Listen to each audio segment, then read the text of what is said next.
As a journalist, what was your first reaction when you found out that Rob Howley had been sent home? Yeah, shock really. It was an interesting sort of couple of hours. Bit of tip off, as we tend to, from the WIU press officer that something was coming and that an announcement was going to be made at 1 a.m. Japanese time, which was very unusual. So immediately you start sending a few texts back and forth, and then I got a text back from a source saying that he'd been sent home, and it was something to do with betting. Obviously that's quite a big story. There's a number of things that sort of run through your mind at that point, mainly whether or not it's true.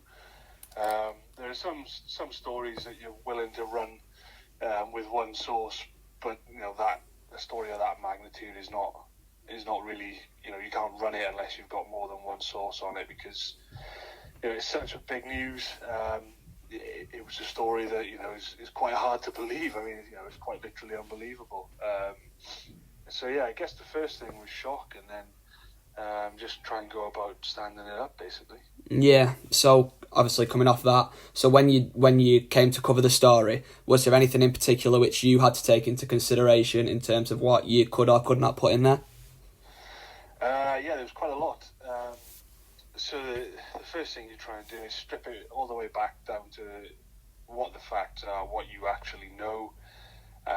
You got to bear in mind that social media is probably going to blow up with rumours and speculation when the story breaks, and try not to get caught up in that, and only go with what you're being told by reliable sources.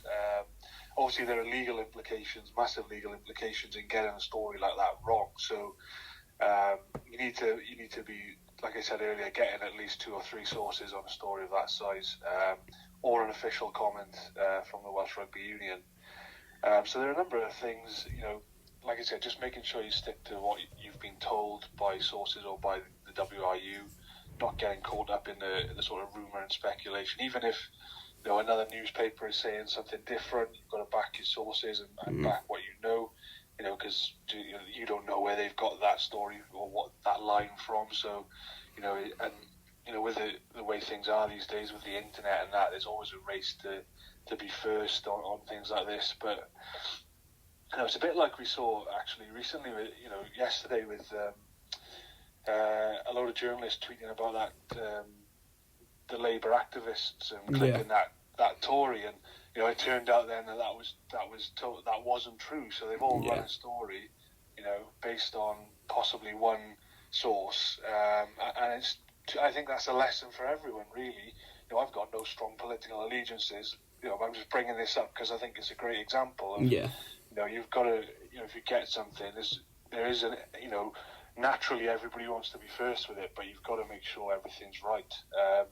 And then just quickly as well, the WIU made this point as well at the press conference the day after the story broke, but we were all aware of it, really, that there was somebody at the centre of this whose world had pretty much just fallen in on him.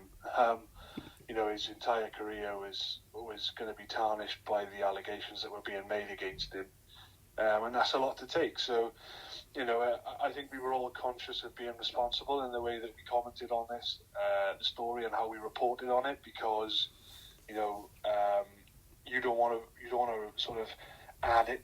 It's going to be a very stressful time for somebody like Rob Howley in that situation, and you don't want to be adding any sort of undue stress to that, because you're very aware that people can make rash decisions when they're in under a lot of pressure, or when things like this happens, and you just worry. And like the WRU were quick to point out that his well-being was at the forefront of their minds immediately after the story broke, and I think we were all aware of the role that we played in that as well.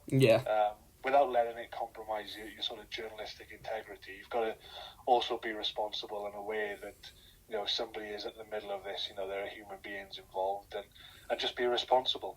Yeah. Well. Yeah. So obviously you're reporting on negative news about Wales for a Welsh site in what was a positive time in the lead up to the World Cup. How difficult was it to report on a story like that, given the fact that everyone was obviously excited for the start of the World Cup, which was just around the corner? Yeah, I mean, I suppose, like you said, it's a bit of bit of a unique situation, really. Myself, as reporting for the Wales Online and the Western Mail, etc. Like you said, it wasn't easy because, in particular, I'd covered the team quite closely for 2 years and seen everything that had gone into it, both logistically and physically, the players and what the management had sacrificed and things like that. And I spent a lot of time that night pondering whether or not the whole World Cup campaign was going to collapse before it even started. You just wondered what sort of impact this was going to have on the squad and things like that. In that sense, and you get to know the people as well as the players and the coaches. You get to understand what they're like as human beings. You see them away from the cameras and away from the training. Like I said, I worry that for a time that night, just how much impact this was going to have on the campaign. But at the same time, as I've said, you're there to do a job, and it wasn't. It's not like writing a comment piece that is negative. You're reporting on news. It's not your fault that the news happens to be negative, but you have a job to do, and you have a job to report the facts and what's being said, because there are millions of fans back home who deserve to be kept in the know on these things, and that was my job. So whilst it was tough, just to think about what impact this was going to have on people, but again, at the same time, it's not always sunshine and rainbows, unfortunately, at this job, and you've got a job to do, whether it's good or bad. Perfect. So just the last one here. So aside from the Howley story, is there any other stories which you've covered where you've had to take the legal or ethical considerations into account?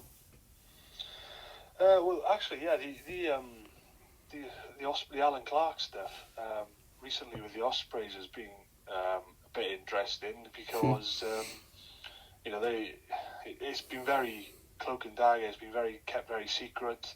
I've actually been off this week, so I haven't seen any developments on it yet. But it's interesting that that's yet to be sort of clarified by the region. When we went down there for a press conference a couple of weeks ago, and it was particularly uncomfortable, really. They were saying that there were lawyers involved and there was legal matters to consider, and that it was because it was a matter of personal conduct. And you sort of think, well, it's covered by things like qualified privilege and that, because it's in a press conference.